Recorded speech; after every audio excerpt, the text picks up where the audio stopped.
The Department of Immigration says boat arrivals from Vietnam are at their highest level in 20 years.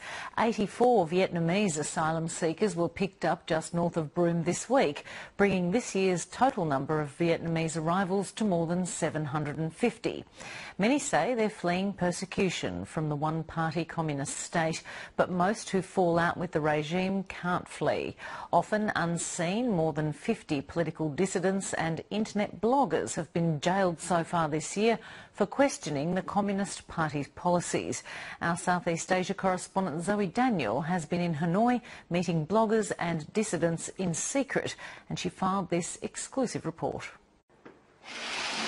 Nguyen Van Dai lives his life under house arrest.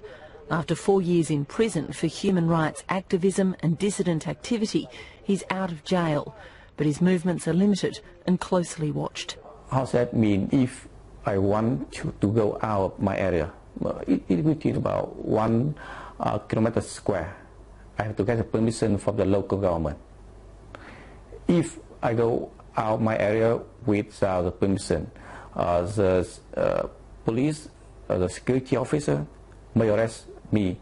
Today, he snuck out to meet us. He planned to bring a friend, but his phone is off and he can't be found. We later hear that the secret police prevented him from leaving his house. When did you speak to him last? Yesterday night. This is life for political activists in Vietnam, where heavy-handed intolerance of dissent has seen more than 50 people jailed this year.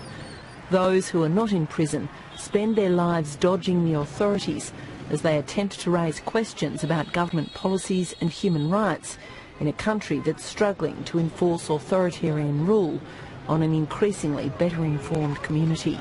The political system is very poor and is controlled by only Communist Party. That is not good for our country. We need the multi-party system in Vietnam. It is a rise of Vietnamese people and it's fair for everyone in Vietnam. There are a number of key issues that have triggered recent protests in Vietnam, and with them the arrest of activists and bloggers who promote discussion on the internet. Chinese claims on disputed territory in the South China Sea have sparked angry scenes and mass arrests by the Vietnamese authorities, who don't tolerate street protests. Grandmother Bui Thi Minh Hang spent 5 months in jail after she joined protests against land being seized for development by Chinese companies.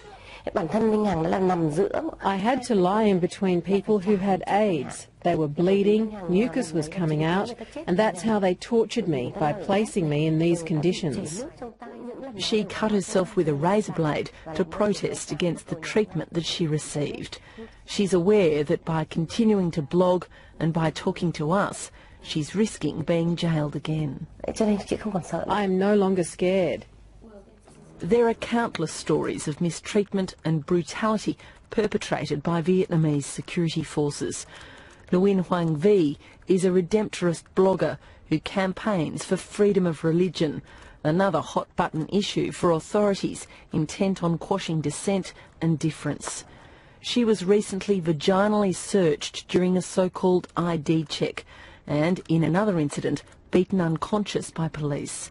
Her participation in a human rights picnic, where she distributed the Universal Declaration of Human Rights, to which Vietnam is a signatory, resulted in her sister being beaten up.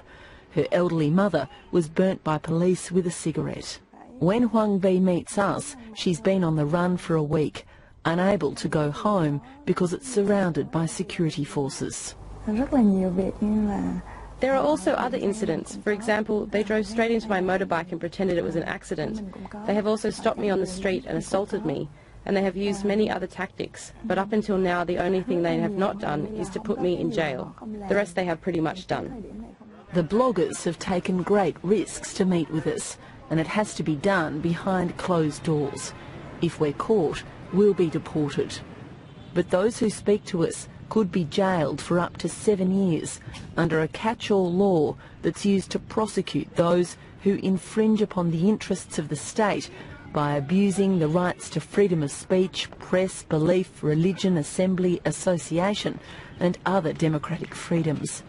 Yet these young people, who call themselves the Change Club, choose to meet us in the open. This is how I see it. The biggest issue facing Vietnam in the democratisation process is not going to be from the government, but from society. But that's something that the government of Vietnam is going all out to prevent. Zoe Daniel, Lateline.